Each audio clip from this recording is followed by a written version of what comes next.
Radio Massabielle, Parole d'évêque. Bonjour à tous, soyez les bienvenus dans Parole d'évêque, votre rendez-vous hebdomadaire avec notre pasteur. C'est notre deuxième numéro de cette nouvelle saison. Monseigneur Philippe, bonjour. Bonjour Thierry, bonjour les auditeurs et auditrices de Radio Massabielle. Bonjour à tous celles qui nous suivent sur les réseaux sociaux. Ce week-end, Monseigneur, les services diocésains font à leur tour leur rentrée autour de l'évêque. Cette session de rentrée des services diocésains, vous y teniez beaucoup. Pourquoi ? Oui, j'y tenais beaucoup puisque à la fois c'est, je dirais, un fruit de travail de mes 2 années de présence au sein du diocèse. Vous savez, un diocèse fonctionne avec des paroisses, évidemment, mais aussi une dimension et des structures diocésaines. Et ces structures diocésaines ont deux vocations, à la fois le temporel, il y a besoin de l'économat, il y a besoin du service immobilier, il y a besoin de la comptabilité, tous ces services qui font vivre un diocèse, mais aussi, et j'ai presque envie de dire surtout, l'aspect pastoral, les services diocésains pour la pastorale. Et donc, c'est à la fois ce que j'ai trouvé, des services qui fonctionnaient en arrivant sur le diocèse, mais aussi des services nouveaux qui avaient besoin d'être mis en place ou certains d'être renforcés. Donc, ces 2 années ont finalement été des années préparatoires avec la pastorale d'ensemble, avec l'ensemble des prêtres, avec ces acteurs des services diocésains, bien mettre en place, renforcer ces services. C'est l'occasion d'en dire un peu plus sur tous ces services qui font vivre notre diocèse, en assurent l'administration, comme vous l'avez dit, le bon fonctionnement également. Certains sont connus des fidèles, d'autres beaucoup moins. Oui, c'est ça. Certains sont moins connus et surtout ces services pastoraux, certains sont connus parce qu'ils sont une évidence et ils sont les plus visibles. Si j'ose dire, le service pour la pastorale de l'enfance et de l'adolescence, qui était tenu pendant des années par Gisèle Acoma, que j'ai remercié pour l'action qu'elle a menée avec son équipe, qui a été une action vraiment remarquable pour mieux permettre aux responsables de catéchèse, aux catéchistes relais, aux prêtres, d'enseigner tout simplement et de mieux faire connaître le Christ. Si je prends l'exemple d'un service de la liturgie avec le Père Roland et tous ceux qui l'accompagnent, ce sont des services qui existent et que j'ai trouvés. Et donc, il a fallu aussi mieux comprendre le fonctionnement de ces services et voir un peu quelles pattes ou quelles nous pouvons y ajouter. Je prends l'exemple du service de la catéchèse. Il m'est apparu important à la fois scinder cette pastorale en 2, parce que c'est un gros service diocésain. Donc aujourd'hui, il y a une religieuse, sœur Marie Bernadette, qui accompagne ce service, qui est nouvelle, et ce service comprend les enfants de 4 à 11 ans, et donc la petite enfance jusqu'au début, presque l'adolescence. Et donc ça consiste, et ça consistera pour elle, à de nouveau sillonner l'ensemble du diocèse, qui est un archipel, rappelons-nous. Et donc la difficulté de cet archipel de rencontrer toutes les îles. Et puis il y a le deuxième volet, qui est l'adolescence, et tout ce qui concerne le catéchuménat des adultes, des ados et le monde de l'handicap, c'est sœur Franciane. Donc si je donne ces 2 exemples de services importants, mais il y a des nouveautés. Il y a des nouveautés telles que le service Talitha Cum, qui est un service pour la guérison et la délivrance. C'est une demande que j'ai trouvée en arrivant sur le diocèse, où de nombreuses personnes traversant des moments difficiles n'avaient pas forcément un lieu pour être écoutées et accompagnées dans le temps surtout.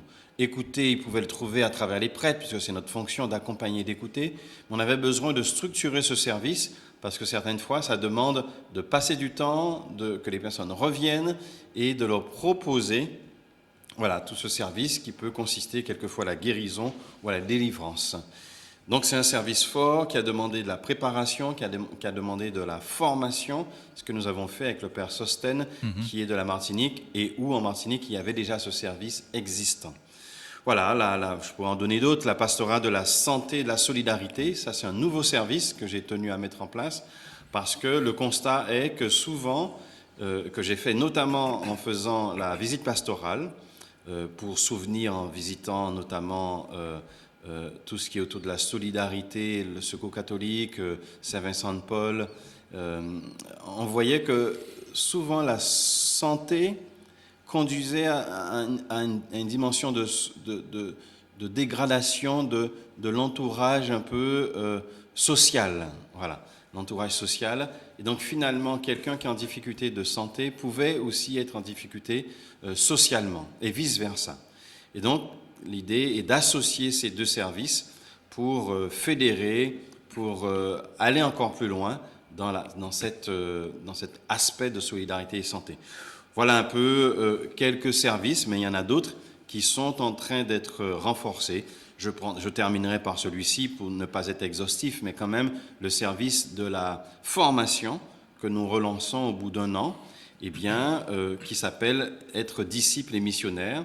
Donc, comment suivre un chemin de disciple missionnaire en se formant, en apprenant à mieux connaître le Christ et surtout que tout le monde se sente appelé à cette formation qui va démarrer en octobre prochain. Très bien.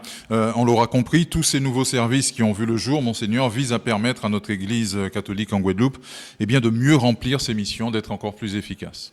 Oui, et puis je rappelle que dans la lettre pastorale de rentrée, qu'un service diocésain n'est pas une simple structure administrative, mais justement un instrument de service et de mission.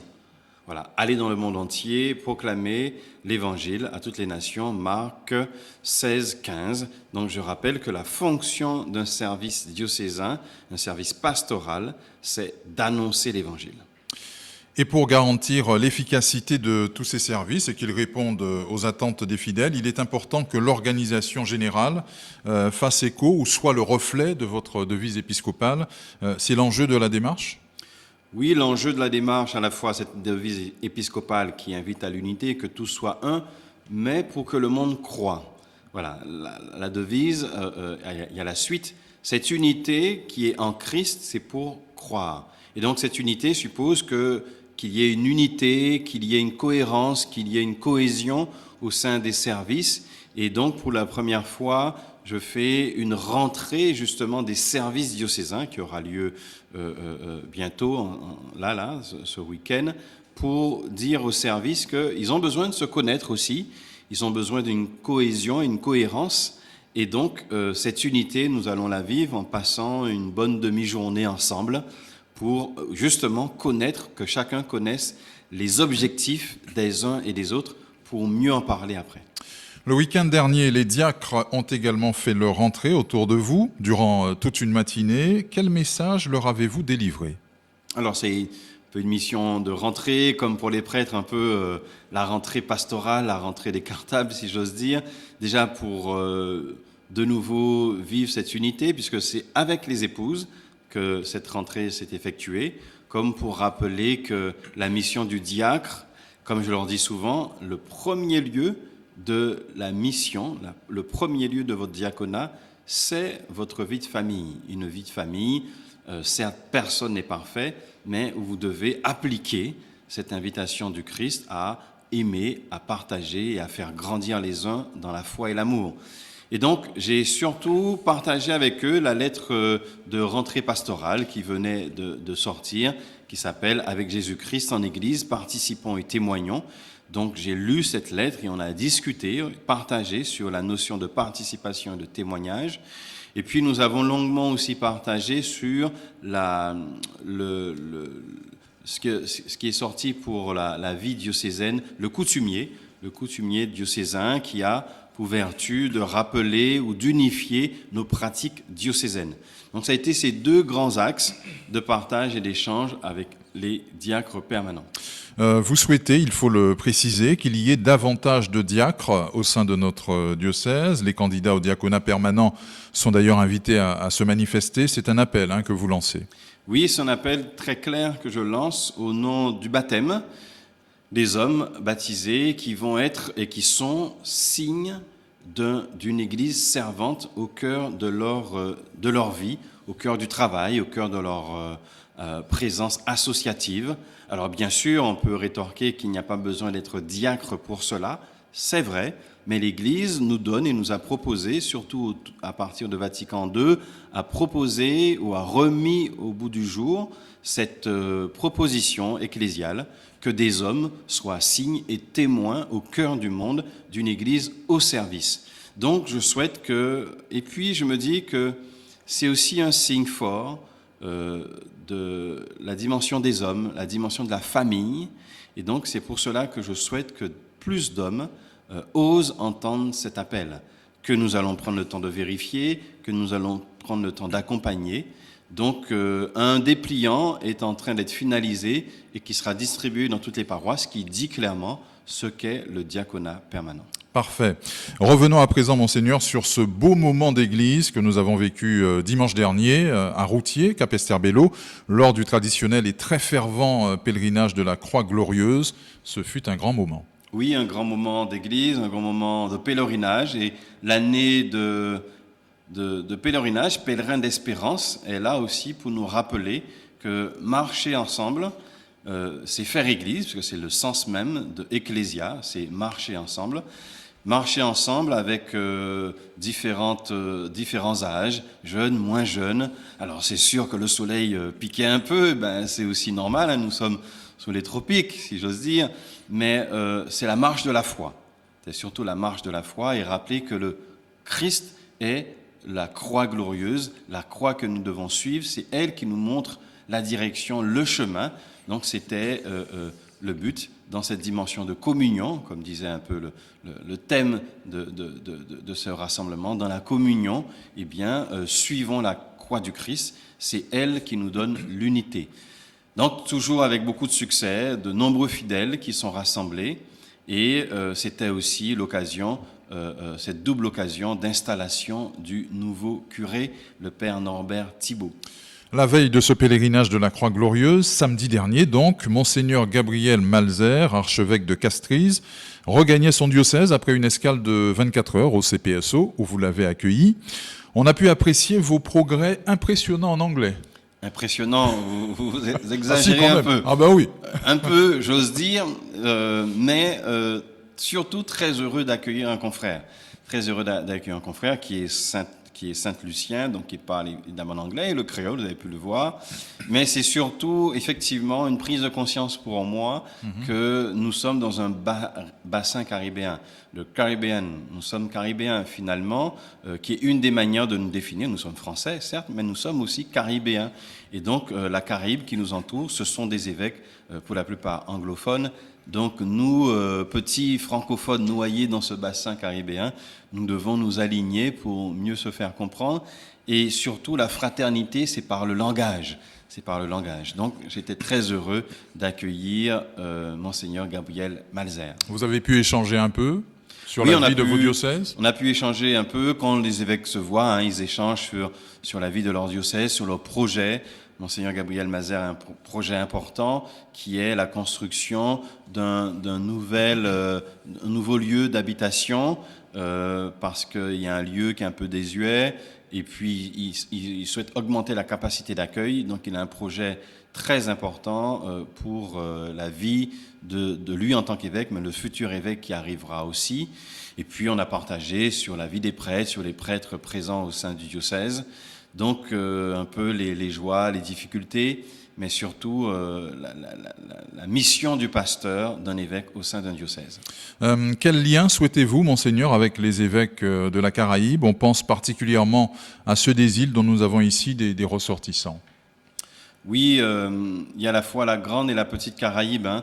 La grande Caraïbe qui nous conduit jusqu'à Haïti, qui certes ne fait pas partie de la conférence épiscopale de la Petite Caraïbe à laquelle j'appartiens, mais je pense à eux parce qu'on a de nombreux prêtres d'origine haïtienne, soit qui sont soit incardinés sur le diocèse, ou soit qui sont comme fidei de num.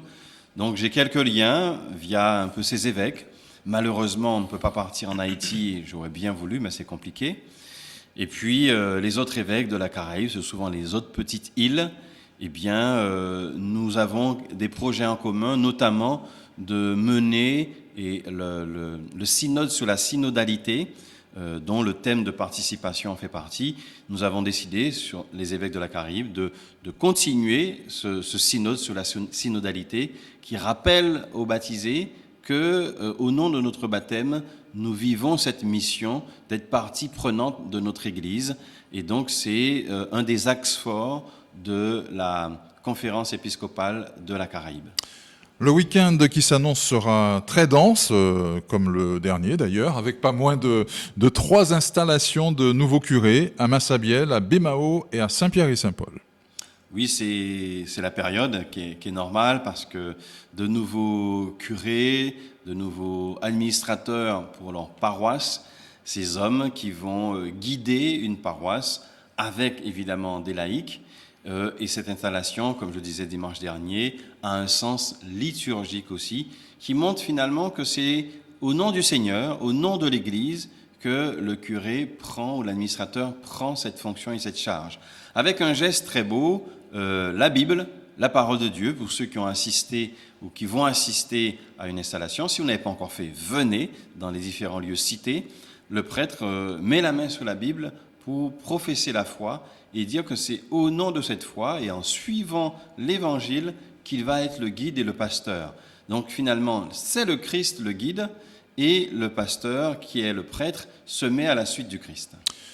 Un autre temps fort est à suivre ce week-end. Ce sera la messe de reconnaissance canonique définitive de l'association Famille Jésus Sauveur.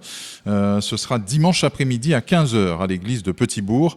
Alors que signifie et qu'implique surtout cette reconnaissance canonique ? La reconnaissance canonique, c'est en fait reconnaître qu'il y a une famille d'église et une communauté d'église qui veut s'organiser, se structurer à travers cette association Jésus Sauveur, une association de fidèles.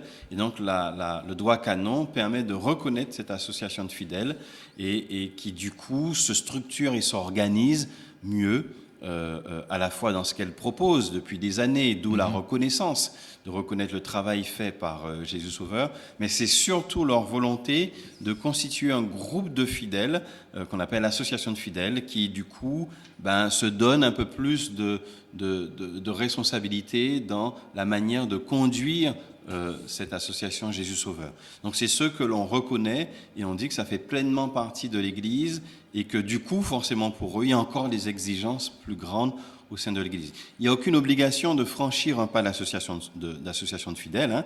On peut très bien être au service de l'Église sans l'être, mais c'est cette volonté qu'ils ont discernée, qu'ils veulent un peu plus faire un chemin entre hommes et femmes au sein de cette structure qu'est Jésus Sauveur. On le rappelle, Jésus Sauveur joue un rôle majeur au sein de notre diocèse dans l'évangélisation, l'écoute, le ministère de guérison et de délivrance, l'accompagnement spirituel au sens large. Oui, c'est un rôle majeur depuis plus de 50 années, depuis de longues années, de très longues années, comme d'autres groupes le vivent aussi, mais Jésus Sauveur, dont je vais reconnaître définitivement, c'est de dire que oui, à travers ce geste, des hommes et des femmes se sont consacrés à accompagner, à faire le ministère de compassion, qu'est le ministère du Christ, rappeler ce ministère de guérison et de miséricorde qu'est celui du Christ. Et c'est au nom du Christ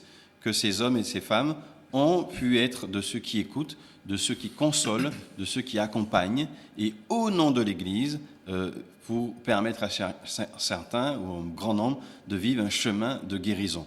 Donc oui, c'est de le reconnaître, et c'est de l'accompagner, et surtout de leur dire, continuez à avancer, continuez à vivre ce ministère, et surtout embarquez avec vous des hommes et des femmes, des jeunes, qui vont continuer à vivre cela. La paroisse Saint-Michel du Rézé débute ce week-end sa grande neuvaine préparatoire à la fête de Saint-Michel et des archanges. En quoi est-ce important de prier Saint-Michel et les archanges ? Que représente-t-il pour l'Église ? Saint-Michel, c'est un des archanges puissants qui est un peu comme Dieu, d'une certaine manière, celui qui est capable de protéger, celui qui est capable de protéger du mal, du démon, c'est lui qui est capable d'éloigner ce mal et ce démon et auquel nous pouvons faire appel, qui est Saint-Michel, que toutes les paroisses Saint-Michel sont des paroisses très importantes et dans tous les diocèses, parce que simplement qui rappelle que le mal, nous luttons constamment contre le mal et que ce mal peut nous surprendre. Et Saint Michel, comme avec sa flèche, sa lance, est capable aussi de détourner le mal de nous, en tout cas nous aider à lutter. Et donc celui qui lutte comme Dieu, celui qui est aussi vainqueur du mal, comme Dieu est vainqueur du mal. Donc le mal, vu l'importance que cela a dans notre société, qui tente de faire de l'ombre, si j'ose dire, à la lumière, eh bien, Saint Michel est celui qui nous rappelle que le Christ est vainqueur et que la lumière du Christ va toujours éclairer le monde et même éclairer les ténèbres. Et donc c'est vous qui célébrerez, qui présiderez donc la solennité donc de la fête de Saint-Michel le 29 septembre prochain au Rézé. Voilà, je vais présider, accompagner, et très heureux de par tous ces fidèles qui vont suivre la neuvaine, qui vont accompagner, qui vont vivre ces temps de prière avec le curé, le père Capot, eh bien, qui va aider ces fidèles et avec toute son équipe à suivre la voie du Christ. Et grâce à Saint Michel, à nous rappeler, à nous montrer, à nous démontrer, si j'ose même dire, que le mal est toujours piétiné, le mal subira toujours l'assaut de Saint Michel, l'assaut du Seigneur. Si vous aviez 50 secondes, Monseigneur, pour nous enseigner sur la thématique du pardon, un vrai défi dans la vie du chrétien. Oui, c'est un vrai défi parce que cela accompagne notre vie de tous les jours. D'abord, dire que le pardon n'est pas une option, finalement. Le chrétien doit vivre le pardon, qu'il le veuille ou pas. C'est son chemin. Et pour preuve, le Christ qui nous dit sur la croix, Père, pardonne-leur, ils ne savent pas ce qu'ils font. Luc 23, 34. Père, pardonne-leur. Donc, ce côté impérieux du pardon, le Christ nous le rappelle. Et comme pour nous dire, c'est un devoir d'amour et un chemin d'amour. Pardonner, c'est entrer dans l'amour divin, celui qui brise finalement le cycle de la haine. Haine qui peut être un mot fort, mais véritable. Quelquefois, ça va jusque-là. Ce n'est pas toujours de la haine pour quelqu'un, mais ça peut aller jusque-là. Souvent lié à une déception, à des blessures, petites ou grandes. Et donc, ce chemin du pardon nous permet de reprendre la route. Nous-mêmes, nous avons été pardonnés par Dieu et on a reçu ce pardon, notamment par le sacrement de la réconciliation. Ce chemin du pardon qui nous est donné et qui est offert. Donc le pardon, c'est un don et ce que le Seigneur nous offre. Le pardon, nous le rappelons, ne nie pas la justice. Ce n'est pas parce que nous pardonnons que justice ne doit pas être faite, à la fois la justice civile, mais la justice de Dieu, qui nous rappelle que, quand on prend un chemin qui n'est pas le bon, Dieu nous montre que ce chemin n'est pas un chemin de vie. Alors, il faut associer pardon et réconciliation. Il n'est pas toujours facile de prendre le chemin de la réconciliation. Il faut d'abord soi-même vivre le pardon, mais la réconciliation est la deuxième étape. Si je pardonne à celui qui m'a fait du mal, je dois, à un moment donné, arriver à me réconcilier avec lui. Mais il faut avouer que ce n'est pas un chemin facile. La deuxième étape du pardon, c'est la réconciliation. Pardonner, c'est ressembler au Christ, prendre le chemin du Christ, et c'est toujours une grâce à demander dans la prière. J'ai du mal à pardonner, mais si je le vis dans la prière, c'est quelque chose qui peut grandir en moi. Voilà en quelques mots ce chemin du pardon que j'invite chacun à prendre et à désirer. Dimanche, Monseigneur Philippe, nous méditerons l'évangile de Jésus-Christ selon saint Luc, chapitre 16, versets 1 à 13. On ne peut pas servir à la fois Dieu et l'argent. On ne peut pas servir à la fois Dieu et l'argent. Cet évangile est la parole de Dieu. En fait, j'ai voulu prendre dans un ensemble parce qu'il y a une forme de cohérence dans ces différents textes que nous entendons. En tout cas, à la fois dans la première lecture, dans la deuxième lecture à Timothée 2, 1, 18, la première lecture dans l'Ancien Testament avec Amos 8, 4, 7, c'est une invitation à la justice et à suivre le chemin de Dieu. Dans la première lecture, Amos nous rappelle qu'il dénonce l'injustice. Le riche, il va diminuer la mesure, il va fausser la balance, il va acheter le faible, Il va même vendre le déchet du froment. Voilà ce que celui qui se détourne, le juste qui se détourne, celui qui est injuste et qui va faire preuve d'injustice envers les autres. Et puis l'Évangile nous met une deuxième couche, justement. Il rappelle qu'il y a le gérant malhonnête. Le gérant malhonnête qui veut tirer profit de son maître. Il doit de l'argent à son maître, il va jusqu'à détourner l'argent de son maître pour ne pas partir les mains vides, parce que le maître a constaté qu'il était malhonnête. Mais il va encore plus loin, il va encore continuer à détourner l'argent du maître pour ne pas partir les mains vides, les poches vides. L'Évangile nous dit « Ne laissons pas les ténèbres envahir notre vie. Nous sommes des fils de lumière. Ne laissons pas les ténèbres envahir notre vie. Nous sommes des fils de lumière. » Alors, la parole de Dieu va insister encore avec Timothée, qui dit dans 2, 1, 18, nous sommes et nous avons des décideurs autour de nous. Des décideurs, nous avons des hommes et des femmes qui dirigent le monde, et il dit, en fait, priez pour ces décideurs. Priez pour qu'ils prennent des bonnes décisions. Que le décideur aussi soit un homme de prière, qu'il ne se détourne pas de Dieu et qu'il n'oublie jamais que Dieu est le Sauveur. Alors finalement, dans l'Évangile, dans la parole de Dieu de ce dimanche que nous vivons, eh bien, celui qui s'éloigne de Dieu s'éloigne de l'homme. Celui qui perd et perdra son humanité. Celui qui s'éloigne de l'homme s'éloigne de Dieu. Voilà ce chemin de foi qui nous est donné. Si je m'éloigne de Dieu, je m'éloigne de l'homme, je perds mon humanité finalement. Et dans le même sens, si je m'éloigne de l'homme, finalement je m'éloigne de Dieu aussi. Alors quel chemin prenons-nous? Celui de l'honnêteté, de la vérité? Certes, quelquefois plus long, plus difficile, l'honnêteté, la vérité.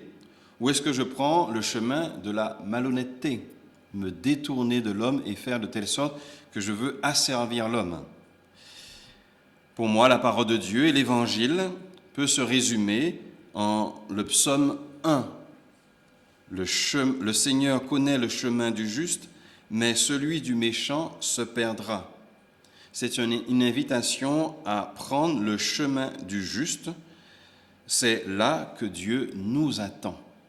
Que la parole de Dieu, que l'Évangile que nous entendons en ce dimanche nous rappelle que seul le chemin du juste est le chemin que Dieu connaît.